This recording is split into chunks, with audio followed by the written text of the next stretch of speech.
본문의 주제가 뭔 것 같아요? 표적입니까? 믿음입니까? 네? 믿음입니다. 예. 그래서 이 요한복음 2장에 보면 예수를 따랐던 제자들, 또 예루살렘에서 예수의 그 이름을 믿었던 자들이 뭐를 보고 믿었죠? 예수가 행하시는 표적을 보고 믿었습니다. 그래서 이 표적은 뭐냐면 지금 여기 예수님이 11절에 얘기했던 그겁니다. 우리는 아는 것을 말하고 본 것을 증언하는 겁니다. 그래서 메시아는, 구약에 예언되어진 그 메시아는 이러한 표적을 행하는 이다라는 겁니다. 근데 그분은 그 표적을 따르는 것이 아니고 그분을 뭐 해야 된다는 거예요? 그 그리스도를 믿어야 한다는 거예요. 그래야 거기에 하나님의 구원하심의 그 은혜를 경험하게 될 것이고, 그로 말미암아 그리스도 예수에게 있는 하나님의 그 영원한 생명, 하나님의 생명을 받을 수 있고 누릴 수 있다. 그래서 이 요한복음 3장 1절로부터 15절에 있는 이야기는 그리스도 예수의 표적을 보지 말고 그리스도 예수의 뭐를 믿어라? 예수가 그리스도이심을 믿어야 한다라는 내용이 이 요한복음 3장 1절부터 15절에 있는 말씀의 주제입니다. 여러분, 예배는 뭡니까? 예배. 여러분, 예배를 드리러 나오셨습니까? 예배를 하러 나오셨습니까? 예배를 통해서 하나님의 은혜를 받으러 나오셨습니까? 아니, 제가 말씀드릴게요. 다 합니다. 다, 그죠? 예배를 여러분 드리기 위해서 나온 겁니다. 그리고 예배를 지금 하는 겁니다.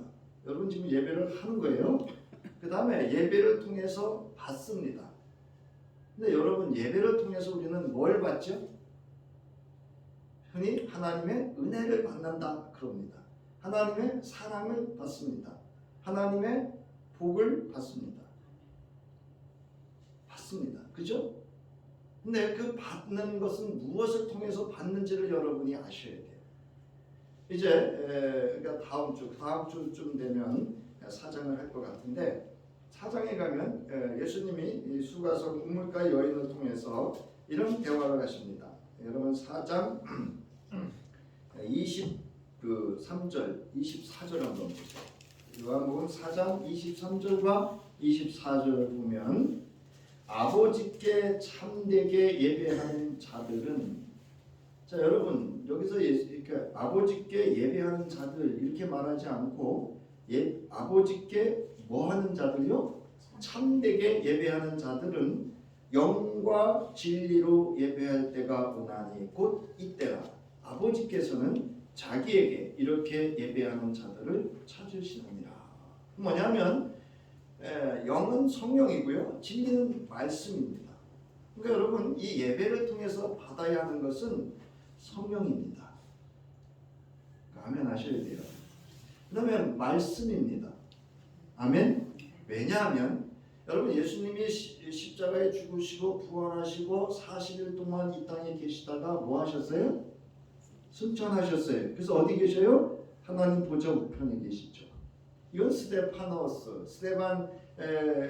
하는 그 일꾼이 그 돌에 맞아 죽으면서 환상 중에 하나님 보좌 우편에 계신 예수 그리스도를 이렇게 경험한 그런 것을 봅니다. 자, 그러면 이게 진리라고 하는 것은 말씀입니다. 그래서 말씀을 통해서 여러분 하나님의 은혜를, 그 사랑을, 그 복을, 그 생명을, 그 능력을 받는 시간이 예배하는 겁니다. 아셨죠? 그러니까 예배를 드리러 옵니다. 그러나 예배를 한다는 것은 뭐예요? 하나님의 말씀과 그러니까 지금 그 설명하는데, 자 승천하시고 그 날이 다시 오실 때까지 이 땅에 보내주신 게 있죠. 뭐죠? 성령입니다. 그러니까 여러분 교회 오시면 성령 받으셔야 돼요. 근데 여러분은 받으셨습니다. 맞죠? 그럼 그게 충만하려면 뭐가 내 안에 있어야 돼요? 말씀입니다. 그래서 이 말씀이 내 안에, 여러분 말씀의 특징이 뭐죠? 살아있다는 겁니다. 그리고 살아있는데 뭐가 있죠? 창조의 능력이 있습니다. 구원의 능력이 있습니다. 고치고 회복하는 능력이 있습니다. 이 땅에서 복되게 살아갈 수 있도록 해줄 수 있는 하나님의 도우심과 결과를 경험하는 형통케 하시는 능력이 있는 줄 믿으시기 바랍니다. 그래서 이 영과 진리라고 하는 건 성령과 말씀으로 예배하는 것을 의미합니다. 그래서 말씀이 내 안에 있을 때 충만하면 내 안에 들어오는 게, 내 안에서 누릴 수 있는 게 있는데, 그게 뭐냐면 기쁨입니다. 그러니까 예배하러 나갈 때는 뭐가 충만해서 나가야 되느냐? 성령과 말씀 충만으로 내 안에 뭐가 있어야 돼요? 감사와 기쁨이 충만해야 됩니다. 오늘 지금 여기 원고에 없는 얘기를 합니다. 그러니까 저를 잘 보세요. 그 다음에 여러분 축적이라는 단어, 축적이라는 단어 있죠? 들어보셨죠? 무엇을 이렇게 쌓는다는, 또는 모아서 쌓는다, 그런 의미인데요. 이 축적이라는 단어는 지식, 경험, 자금, 돈 따위를 모아서 쌓음 또는 모아서 쌓는 것을 의미합니다. 무엇을 말씀드리려고 하냐면 축적하다, 축적되다라는 동사가 있습니다. 여러분, 우리가 이렇게 예배를 통해서 우리가 예배를 하는 중에 우리는 뭐를 하는 거냐면 축적하는 겁니다. 맞죠? 맞잖아요. 계속해서 말씀을 듣고 여러분이 또 이 성도의 기도라든가 이런 기도들을 통해서 우리가 깨달음을 경험하고 또 하나님의 무한하신 그 은혜 속에서의 경험되어지는 각자의 은혜들이 있습니다. 그게 이제 경험되어지는 거예요. 축적하는 겁니다. 그러면 이 축적하는 것이 반복이 되면 그 결과가 축적되는 겁니다. 맞죠? 그러니까 여러분, 축적되다라는 건 뭐냐면, 우리가 벽돌을 쌓을 때 이렇게 하나하나 쌓잖아요. 벽돌을 모아서 쌓으면, 여러분 벽돌을 쌓을 때 그냥 쌓습니까? 아니면 그 목적과 결과가 있습니까?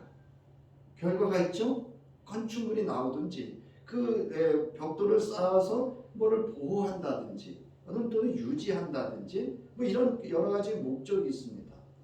그래서 저와 여러분은 이제, 저도 얼추 40년 됩니다. 예수 믿은 지. 그리고 목회한 지도 아마 20년 이렇게 넘어가고. 그래서 요즘은 제가 계속 제 자신을 살피는 게 그래요. 내 안에 있는 게 뭔가, 뭐가 쌓여있나, 뭐가 축적되어 있나. 그러나 우리는 근본적으로 육신에 뭐를 가지고 있어요? 속성을 가지고 있습니다. 이건 죄성하고 달라요. 여러분, 육신의 속성이 죄를 짓게 하는 거예요. 그래서 오늘도 본문에 나오죠. 육으로 난 것은 뭐고요? 육이고 영으로 난 것은 영이다, 이렇게 말합니다.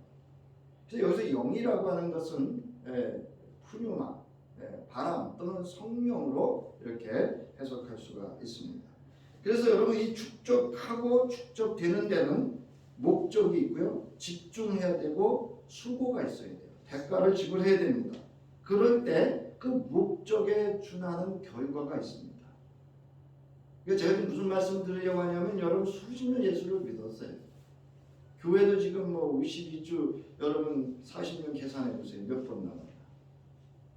그런 그 나의 그 동안의 예배의 모든 생활이 나에게 무엇이 쌓였느냐는 겁니다. 내 안에 무엇이 축적되어 있느냐는 거죠. 여러분, 그리스도 예수가 축적되어 있고 성령과 말씀이 축적되기를 바랍니다. 이제 우리 남은 생에는요, 여러분 뭐 우리가 돈을 벌어서 뭐 부자가 되겠어요? 뭘 하겠어요? 우리 저기 남주야 이제 열심히 공부하고 자기 꿈과 비전. 근데 남주가 살아가는 시대는요, 여러분 쉬울 것 같지만 결코 쉽지 않습니다. 아마도 2, 3년마다 세상이 바뀔 겁니다. 최소 5년 안에는 세상이 바뀌어야 됩니다. 바뀔 겁니다. 그 아이 가안에 살아가야 될 우리의 자녀들의 삶은요, 저희보다 더 힘들 수도 있습니다. 아무튼 뭐 그건 우리 몫이 아니니까. 그래서 여러분, 성서도 또 우리 이 모든 것도 여러분 배우고 익히는 데는 영적 수고가 있어야 됩니다. 그래서 여러분, 말씀 듣는 거 쉬워요, 어려워요? 듣는 건 그래도 쉽습니다. 설교하는 게 더 어렵지.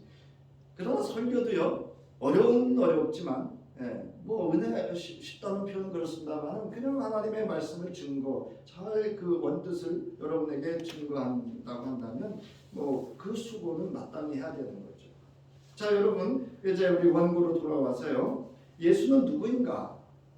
그러면서 오늘 말씀의 제목은 그를 믿는 사람마다 3장 16절에 있는 말씀입니다. 근데 그에 앞서서 우리가 예수님이 왜 믿어야 되는지에 대한 그 전제를 지금 표적이 아닌 그리스도 예수, 나를 믿어야 됨에 대해서 무엇을 이야기해야 되는지 우리 그리스도인들의 그 근원적인 아주 기초적인 정체성에 대해서 이야기하고 있는 것에 우리가 주목해야 됩니다. 자, 예수는 메시아, 그리스도다라고 말씀을 드렸습니다. 하나님께서 세상을 구원하시고 세상을 창조하시고 인간을 만드셔서 에덴의 정원에 두시고 하나님과 함께 그 말씀을 지켜 행할 때 하나님과 함께 행복하게 살고자 했습니다. 그러나 인간은 자신들이 하나님이 되고자 그 하나님과의 언약을 파괴하고 이제 사탄의 유혹에 빠져서 자신의 탐심을 채우기 위해서 범죄합니다. 그래서 인간과 하나님과의 관계가 깨어지고 이제 우리가 창세기를 쭉 살피면 그렇습니다. 그러나 하나님께서는 세상을 구원하고자 하시는 구약에 예언된 메시아를 이 땅에 말씀이 육신이 되어 우리 한가운데 생명의 빛으로 오시게 하셨던 분이 예수입니다. 그러므로 예수는 누구다? 그리스도이십니다. 우리는 자꾸 이거 붙여서 쓰니까 이 뭐 예수라는데 사실은 그게 아니에요. 그 당시에 예수라는 이름이 많았습니다. 그다음에 두 번째, 이 예수는 세상의 생명의 빛으로 오셨다 이렇게 말씀합니다. 그래서 이 생명의 빛에 있어서 생명은 하나님의 생명 곧 영생입니다. 이 영생이 그리스도 예수께 있습니다. 이 그리스도 예수를 영접하는 자는 영생을 얻게 됩니다. 그러니까 여러분 영생을 얻었다는 얘기는 하나님의 영원한 생명을 얻었다는 거예요. 믿습니까? 내가 죽어 이제 영원히 산다 그게 아니고요. 내가 영원히 살 수 있는 건 내 안에 뭐가 존재하기 때문에 하나님의 영원한 그 영원성의 생명이 존재하기 때문에 영원히 사는 거예요. 그러나 여러분 예수 믿지 않는 자도 영원히 살아요, 안 살아요? 아니 살죠. 그래서 영원히 사니까 어디 가요? 지옥에 가죠. 요한계시록 20장 21장 나오잖아요. 근데 그 안에 무슨 생명이 있느냐? 하나님의 생명이 있느냐? 하나님의 생명이 없느냐는 겁니다.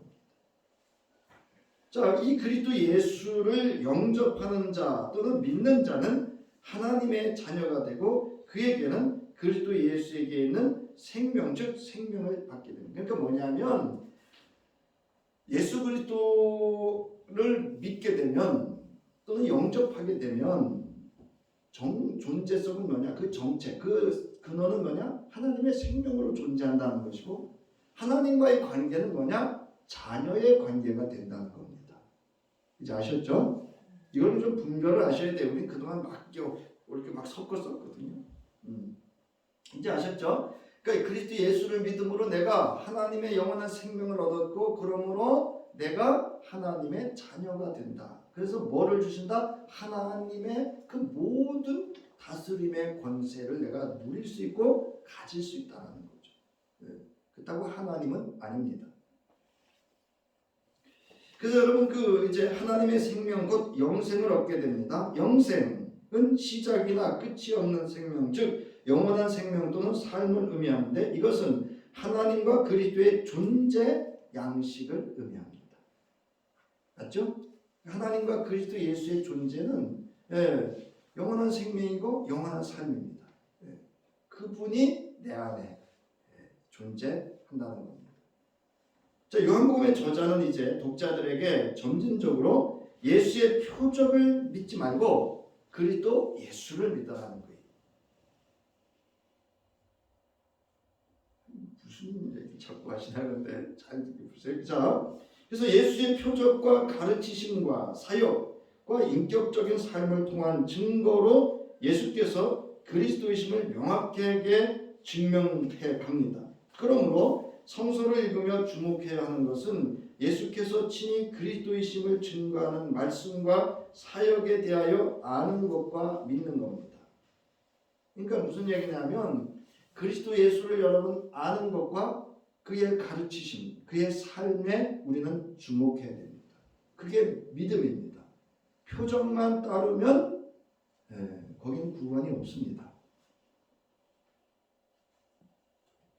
이제 아셨겠죠? 그러니까 표적과 그리스도 예수와 표적과 믿음이 나와 어떤 관계가 있어야 되는지를 명확하게 보여주는 거예요. 그러면 여러분 우리에게도 그런 표적이 없느냐? 아닙니다. 그리스도 예수에 대한 믿음이 있으면 그 표적이 누구의 표적도 될 수 있어요? 나에게 경험되어지는 초자연적인 하나님의 능력과 사건이 될 줄로 믿으시기 바랍니다. 자, 그리스도 예수 안에서 그리고 그 말씀 안에 존재하며 아는 것을 사는 것이 여기 보면 그런 믿음이 아니고 참 믿음이다 이렇게 얘기합니다. 진실된 믿음이다. 진짜가 아니고요. 진실된 믿음이다. 즉 진리라는 겁니다. 즉 예수 그리스도 안에서의 이 믿음이 하나님의 구원함을 받고 그리스도 예수 안에서 영생을 얻게 됩니다. 이게 지난주 말씀을 이제 정리해서 여러분에게 복습해 드렸습니다. 자, 이제 오늘 본문을 좀 살펴볼 텐데요. 본문은 크게 둘로 나눌 수 있습니다. 1절부터 15절은 예수와 니고데모의 대화입니다. 그러니까 니고데모와 예수가 만났고 그 가운데 대화의 내용이 1절부터 15절까지고요. 그 다음에 이 대화에 대해서 저자가 해설을 합니다.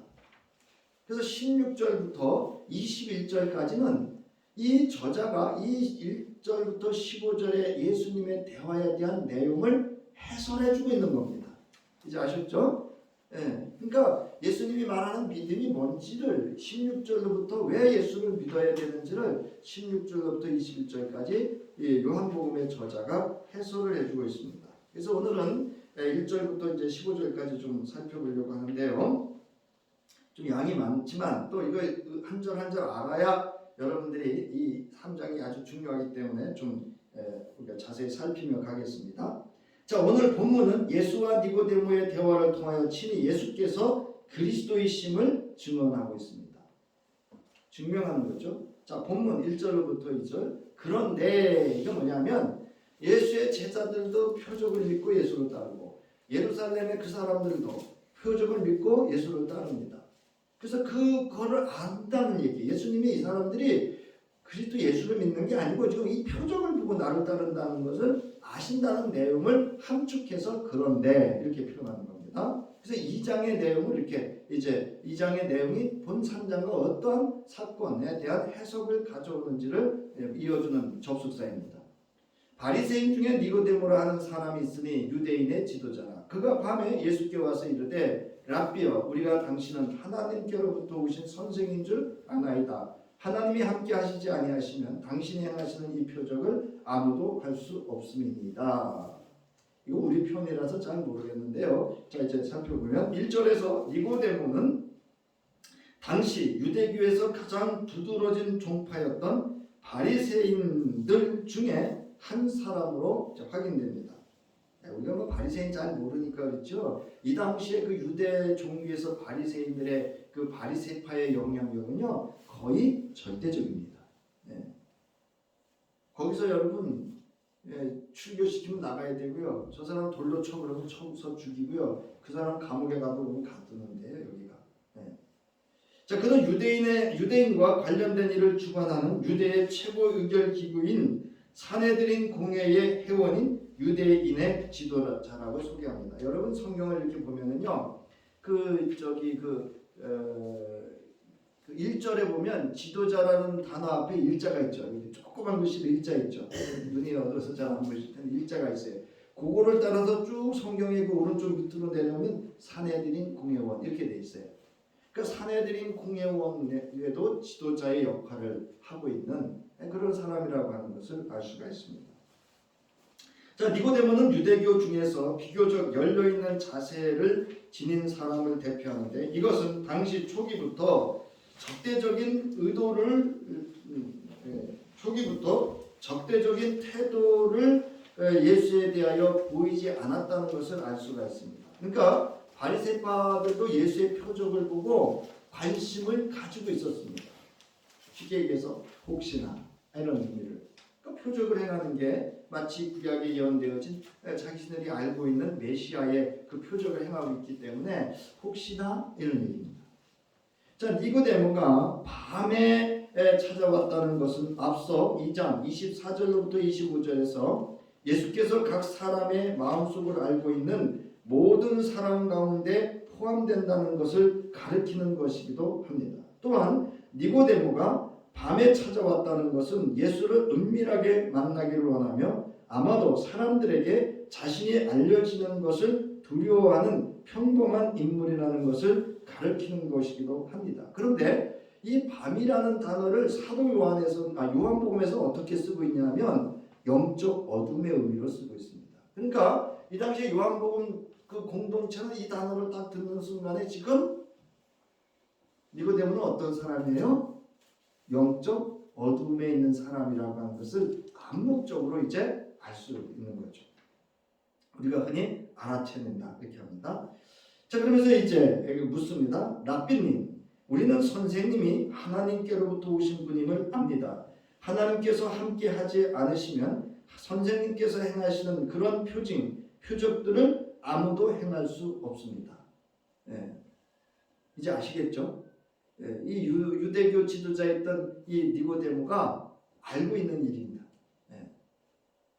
자, 니고데모는 자신이 하고 싶은 말을 하기에 앞서 유대의 문화적인 관행을 따라 예수를 칭찬하는 말을 하면서 대화를 시작합니다. 이게 수사법이에요. 우리 인사를 할 때 무조건 직선적으로 묻지 않잖아요. 그죠? 우리 방식의 인사가 있죠? 그 인사를 하는 겁니다. 자, 그래서 니고데모는 매우 정중하고 신중하게 예수에게 말하기 시작합니다. 하나님이 함께 하시지 아니하면 이라는 유대교에서 흔히 사용하는 관용적인 표현으로 예수가 행하고 있던 표적에 대해서 언급을 합니다. 이제 근본적인 것을 내가 말할 거야 이 얘기예요. 쉽게 얘기해서 하나님에 관해서 성서에 관해서 네가 행하는 것에 대해서 내가 말하려고 하는 거야 그 이야기입니다. 자, 그래서 거기 뭐 옆주로 누운 글씨지만요, 흔히 유대교에서 기적, 표적이 하나님이 함께 하신다는 것을 입증하는 것이라고 주장됩니다. 구약에서 표적들에 대한 언급들은 다음 두 기간에 집중되어 있습니다. 출애굽 때 모세가 행했던 표적들과 기사들, 구약 시대의 여러 선지자들이 행했던 표적. 그러니까 표적은 누가 하지 아니하면 하나님이 함께 하지 아니하면 나타날 수 없다라고 하는 것을 지금 이 니고데모가 또 바리새파의 그 유대 지도자들이 알고 있었다는 거예요. 자, 니고데모가 이렇게 예수께 행하신 표적을 언급하는 것은 거기 나옵니다. 예수, 당신 누구야? 그 얘기예요 지금.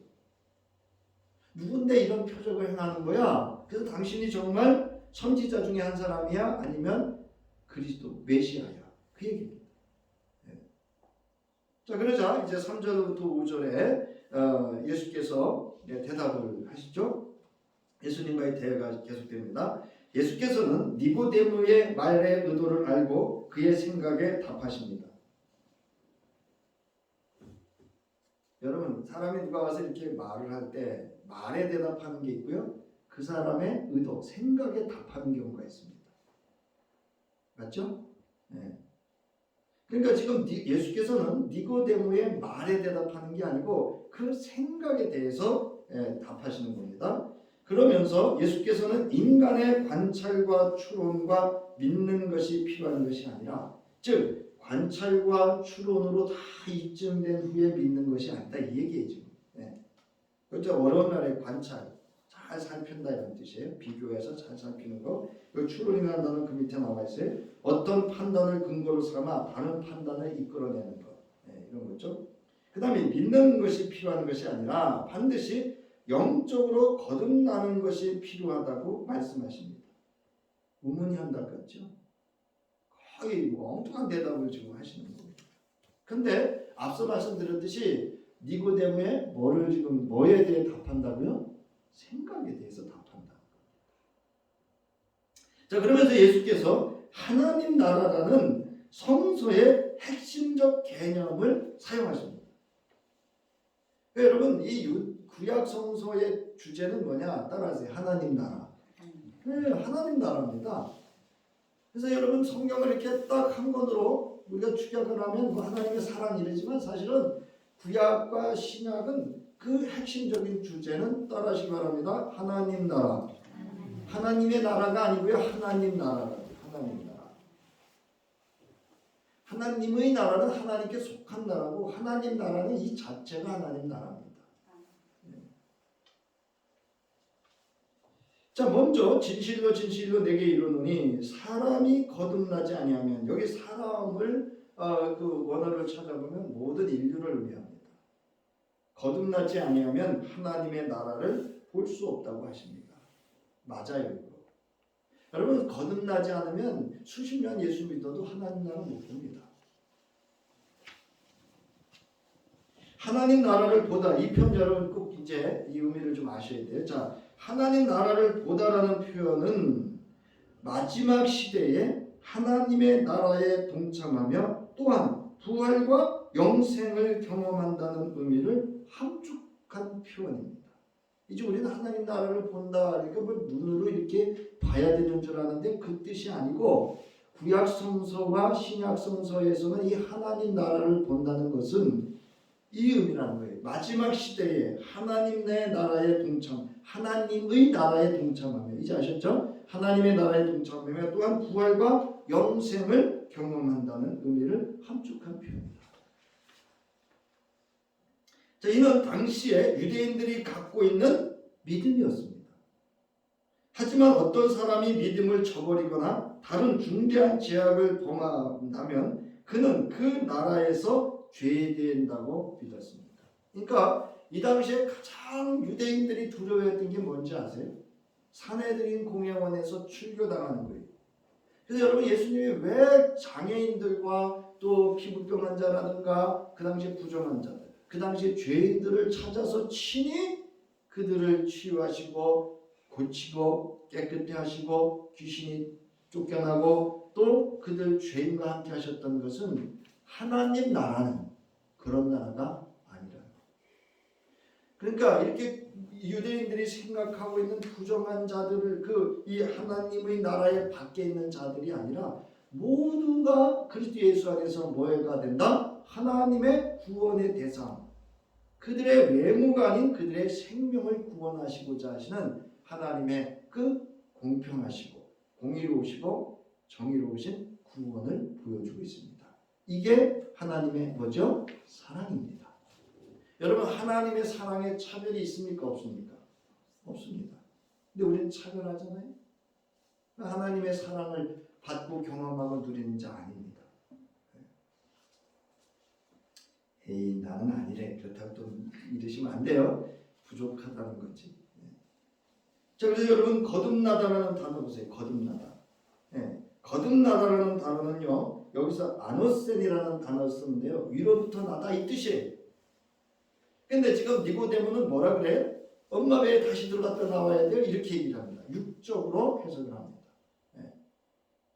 그리고 저기 우리 거듭나다 국어사전도 여러분이 좀 참조해 보시면 여기 나옵니다. 거듭나다, 지금까지의 방식이나 태도를 버리고 새롭게 시작하다. 그리고 놀라운 사실은 기독교 이렇게 놓고요, 사람이 기독교 원죄 때문에 죽었던 영이 예수를 믿음으로 다시 살아나 뭐가 된다고요?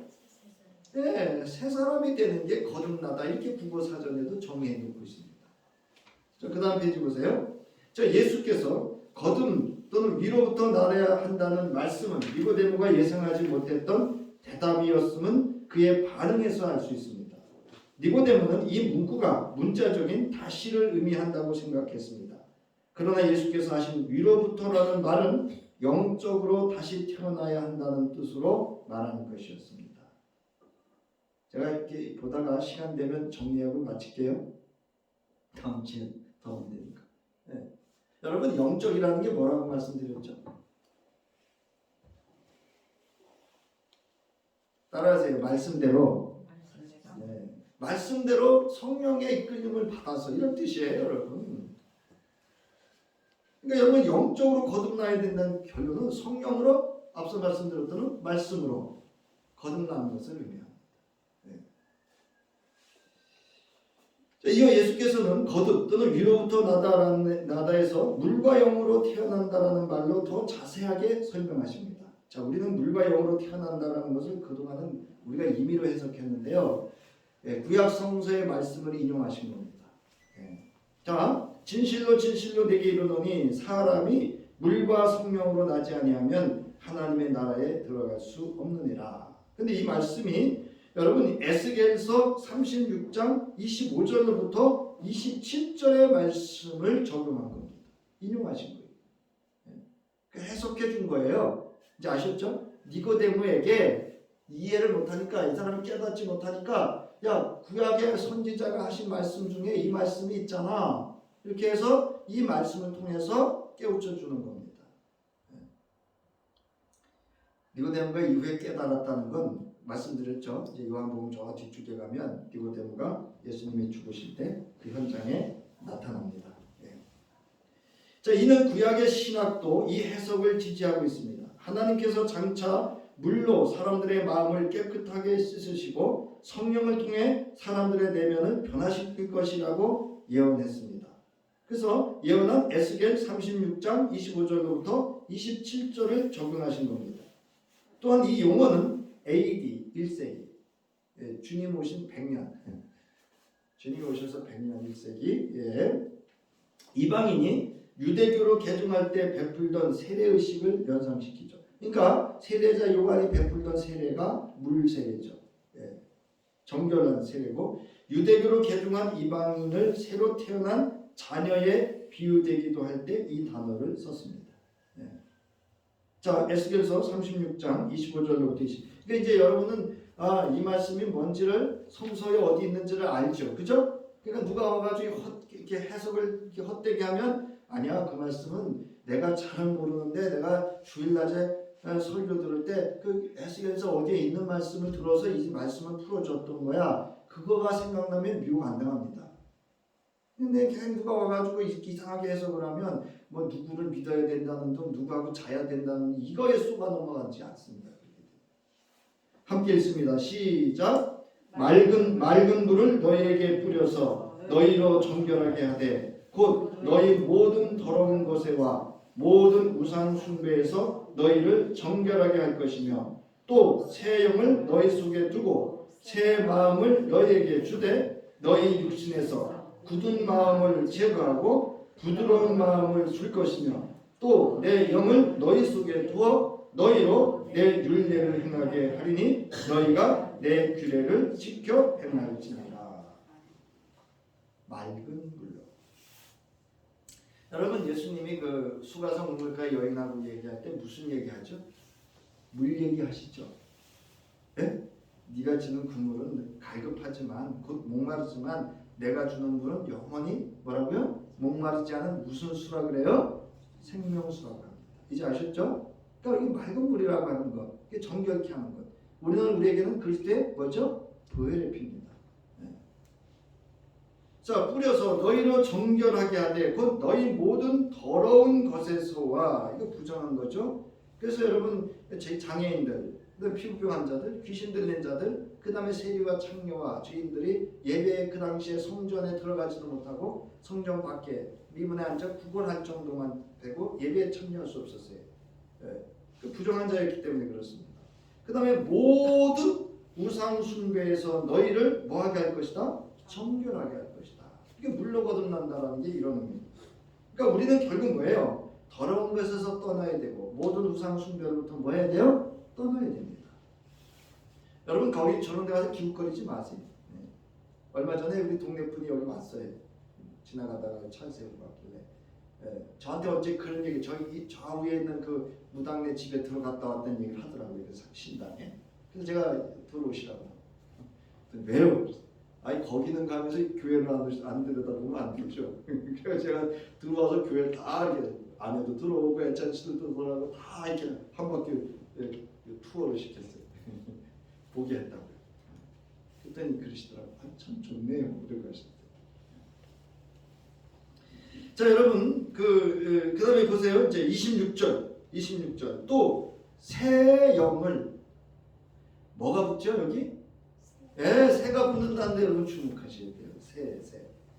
새 영이란 말은 뭐냐? 성령입니다. 하나님의 존재의 한 그 존재 양식이죠, 형태죠. 그래서 새 영을 너희 어디에 둔다고요?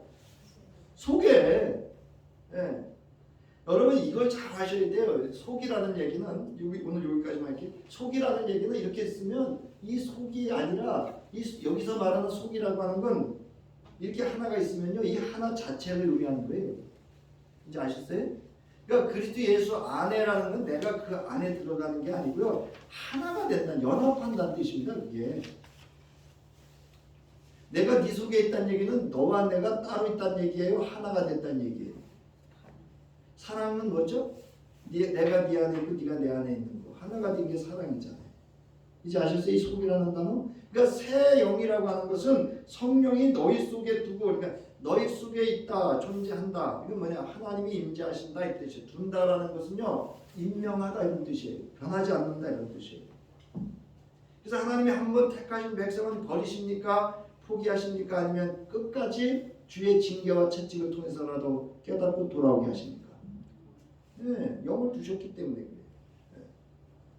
그 다음에 보세요. 새 마음을, 오늘 여러분 이 말씀을 들으면서 여러분 나의 존재 양식에 대해서 나는 새 영으로, 네. 그 다음에 내 마음은 헛마음, 새 마음. 새 마음은 누가 뭐라고 해요? 예수의 마음이 내 마음이라는 얘기예요. 오늘도 부모님 축복기도 하실 때 말씀드렸죠. 하나님 하늘에 복을 주시려거든 내게 누구의 마음을 달라고요? 주님의 마음을 받는 게 여러분 복 중에 복인 줄 믿으시기 바랍니다. 그게 잘 사는 비결이에요, 여러분. 뭐 돈이나 있고 뭘 이렇게 그거 아니에요. 그것도 필요한가? 하여튼 새 마음을 너희에게 주되 너희 육신에서 굳은 마음을 제거하고 무슨 마음을 준다고요? 부드러운 마음을 줄 것이고, 또 내 영을 너희 속에 두어 너희로 내 뭐를 하는다고요? 말씀, 율례, 규칙을 행하게 한다. 네. 삶의 방식을, 율례라는 건 뭐냐면 삶의 방식을 얘기하는 거예요, 여러분. 이 방식대로 살아야 하나님의 백성으로 행복하게 산다 이 얘기예요. 오늘 말로 표현. 우리가 왜 행복하지 않냐?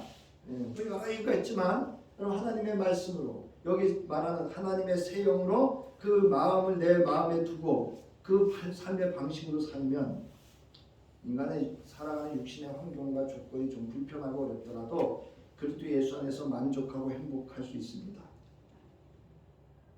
아멘. 그래서 율례를 행하게 하리니 너희가 내 규례를 지켜 행할지니라. 그러니까 뭐냐? 규례를 지켜라. 이거는 안 지키면 벌, 안 지키면 뭐 이게 아니고 규례를 지켜야 되는 그 목적이 뭔지를 이야기하고 있는 겁니다. 자, 말씀을 정리하면서 내 안에 새 영이 있고 새 마음을 두면 나는 하나님의 말씀을 지켜 행한다, 안 한다? 행하게 돼 있어요. 내 마음은 굳은 마음이에요, 부드러운 마음이에요? 부드러운 마음이에요. 그 부드러운 마음이라는 건 친절, 공손, 겸손 이게 아니고요. 내 마음은 이제 예수의 마음으로, 하나님의 마음으로 산다. 여러분 하나님의 마음은 무슨 마음이에요?